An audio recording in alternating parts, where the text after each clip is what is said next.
दोस्तों नमस्कार, मैं हूं architect Ashok Goyal. Council of architecture ने 23 पन्ने का एक दस्तावेज जारी किया है जिसमें कहा गया है कि नई शिक्षा नीति यानी न्यू एजुकेशन पॉलिसी के मद्देनजर आर्किटेक्चर एजुकेशन और आर्किटेक्चर प्रोफेशन में आगे क्या गतिविधियां चलेंगी, उसके लिए ये दस्तावेज तैयार किए गए हैं।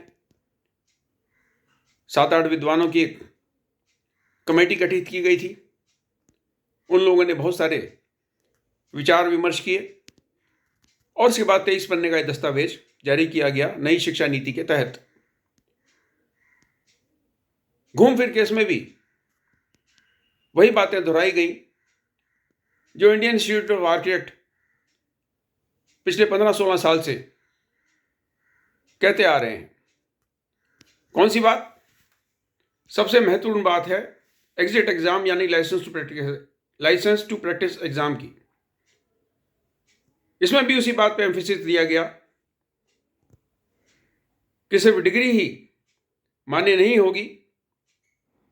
रेगुलेटरी बॉडी में रजिस्ट्रेशन कराने के लिए यानी आर्किटेक्चर की प्रैक्टिस करने के लिए सिर्फ आपकी डिग्री ही मान्य नहीं होगी, बल्कि आपको एक अतिरिक्त एग्जाम देना होगा जिसको लाइसेंस टू प्रैक्टिस एग्जाम कहेंगे या एग्जिट एग्जाम कहेंगे। इस इम्तिहान में क्या पूछा जाएगा, ना पहले कभी आईआईए ने बताया, न काउंसिल ऑफ आर्किटेक्चर इस बारे में कुछ भी स्पष्ट करने को तैयार है। कहा जा रहा है कि इसके बारे में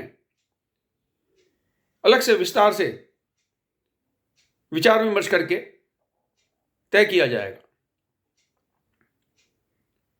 5 साल में 50 से ज़्यादा सब्जेक्ट आर्किटेक्चर स्टूडेंट्स को पढ़ाए जाते हैं, जिसमें डिज़ाइन भी है, बिल्डिंग कंस्ट्रक्शन भी है, हिस्ट्री भी है, सोशियोलॉजी तक जैसे उसमें सब्जेक्ट हैं, थ्योरी ऑफ डिज़ाइन है, प्रोफेशनल प्रैक्टिस है, कंप्यूटर स्किल्स हैं, आर्ट एंड ग्राफिक्स है और न जाने क्या क्या। उन सारे सब्जेक्ट्स पे अब तक भरोसा चलता आ रहा था, रेगुलेटरी बॉडीज का भी और सरकार का भी, यूनिवर्सिटीज का भी, विश्वविद्यालयों का भी। लेकिन अब इन महानुभावों की सोच ये है कि जो फसल बाहर निकल रही है वो बढ़िया नहीं है। आर्किटेक्चर फ्रेटर्निटी के जो युवा लोग बाहर निकल के आ रहे हैं उनको प्रोफेशनल प्रैक्टिस के बारे में नहीं मालूम। अरे भाई, नहीं मालूम? आप प्रोफेशनल प्रैक्टिस का एक इम्तिहान जैसे लेते आ रहे हो, उसका सिलेबस बदल दो। नई शिक्षा नीति के तहत ये बातचीत कर रहे हैं, लेकिन कहीं पर भी नई शिक्षा नीति का जो सबसे अहम मुद्दा है वो है technical education in mother tongue. मातृभाषा में तकनीकी शिक्षा और सभी प्रकार की हायर एजुकेशन की परिकल्पना की गई है। नेशनल एजुकेशन पॉलिसी में देश भर में जगह जगह इंजीनियरिंग कॉलेज में मातृभाषा में इंजीनियरिंग की पढ़ाई प्रारंभ कर दी गई है। मेडिकल कॉलेजेस में कुछ जगह मेडिकल की पढ़ाई शुरू कर दी गई है। मेडिकल की किताबें भी हिंदी में छपनी शुरू हो गई हैं। काउंसिल ऑफ आर्किटेक्चर अभी भी उन्हीं किताबों की खरीद में संलग्न है जो किताबें सिर्फ अंग्रेजी में लिखी जा रही हैं, रंग बिरंगे चित्रों के द्वारा सुसज्जित की जा रही हैं और जिसमें कंटेंट के नाम पर कोई ऐसा उपयोगी कंटेंट नहीं है जो आर्किटेक्चर स्टूडेंट्स को पढ़ाया जा सके। ना सिलेबस के हिसाब से ये किताबें तैयार की गई हैं, न सिलेबस के हिसाब से किताबें तैयार करने की काउंसिल ऑफ आर्किटेक्चर की कोई योजना हमें दिखाई देती है। इनकी फाइलों में हो तो हमें नहीं मालूम, लेकिन दृष्टिगोचर नहीं हो रही। मजेदार बात यह है, इस कमेटी में जितने भी सदस्य हैं उन्होंने खुद अपने जीवन में कोई एग्जिट एग्जाम नहीं दिया। ये सारे लोग काउंसिल ऑफ आर्किटेक्चर से पंजीकृत हुए अपनी ग्रेजुएशन की डिग्री के आधार पर। अब जो 23 पेज का दस्तावेज बनाया गया है उसमें कहा गया है कि एमआर्च वालों को ही रजिस्ट्रेशन प्रदान किया जाएगा और वो भी उनके एग्जिट एग्जाम के बाद, और एग्जिट एग्जाम देने की इजाजत भी उन्हीं लोगों को मिलेगी जो किसी सीनियर आर्किटेक्ट यानी ऐसे आर्किटेक्ट के पास कुछ वर्षों तक काम करेंगे जिसका पास 5 साल का अनुभव हो। ये जो इस कमेटी के सदस्य हैं, क्या इन लोगों को तब रजिस्टर किया गया था जब इन्होंने 5 साल कि अनुभव वाले किसी आर्किटेक्ट के पास कुछ सालों नौकरी की या इन्होंने कोई एग्जिट एग्जाम दिया, नहीं।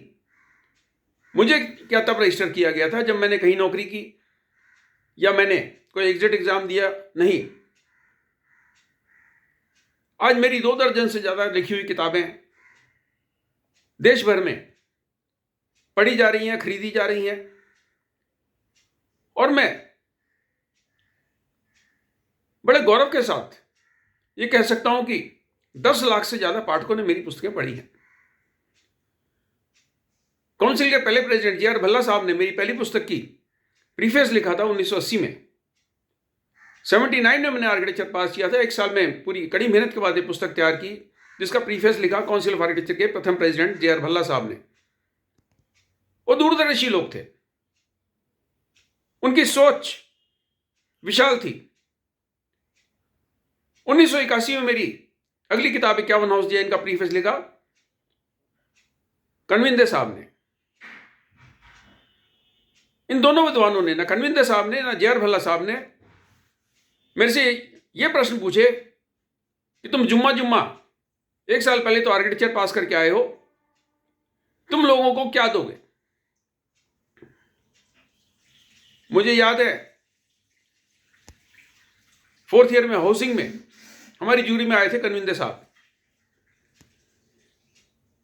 मेरे हाउसिंग के डिजाइन को, जिसमें इंटरनल जूरी ने 40% मार्क्स दिए थे, कन्विंदे साहब ने 85% मार्क्स दिए थे। उन्होंने कहा था मुझे इसमें जम्स ऑफ थॉट दिखाई देता है।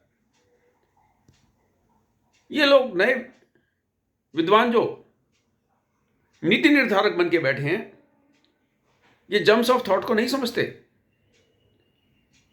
ये सिर्फ एग्जाम को समझते हैं। अगर ये सिर्फ एग्जाम को समझते हैं तो फिर उन एग्जामों पे भरोसा क्यों नहीं करते जो यूनिवर्सिटी से एग्जाम कंडक्ट कर रही हैं?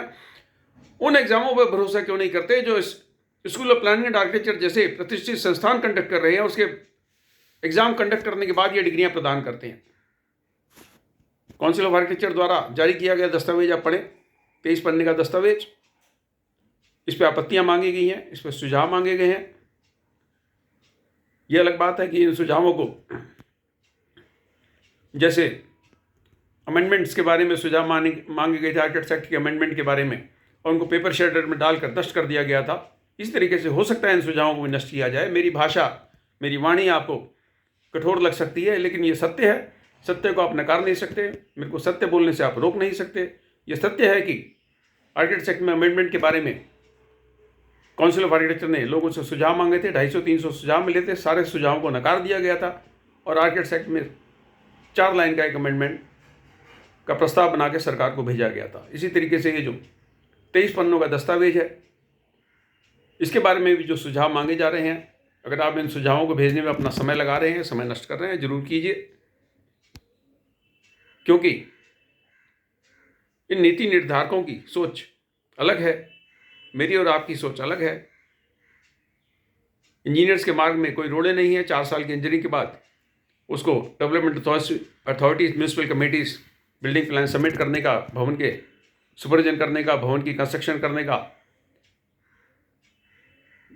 लाइसेंस दे देती हैं। Licence to practise, licence to register, registration का उनको लाइसेंस मिल जाता है। लेकिन काउंसिल ऑफ आर्किटेक्चर के विद्वान फ्यूचर आर्किटेक्ट्स के मार्ग में नए रोड़े अटका रहे हैं। मुझे पूरी उम्मीद है कि इस तरह के किसी दस्तावेज को हमारी शिक्षा मंत्रालय और भारत सरकार स्वीकार नहीं करेगी, और इस तरह के दस्तावेज की भी वही हालत होगी जो काउंसिल ऑफ आर्किटेक्चर के आर्किटेक्ट्स एक्ट के अमेंडमेंट की होने वाली है। आर्किटेक्ट्स एक्ट में तरह तरह के अमेंडमेंट्स की इनको मांग करनी चाहिए थी, किसी प्रकार की कोई मांग इन्होंने नहीं रखी सामने, और उस पर आर्किटेक्चर सर्विसेज की पर आर्किटेक्ट का एकाधिकार की बात कही गई है। मुझे उम्मीद है कि सीनियर आर्किटेक्ट्स इस प्रकार के किसी दस्तावेज के क्रियान्वित होने से पहले ही अपनी आवाज़ उठाएंगे और फ्यूचर आर्किटेक्ट्स के मार्ग में रोड़े अटकाने के इस कुत्सित प्रयास का भरपूर विरोध करेंगे। शुभकामनाएं, नमस्कार।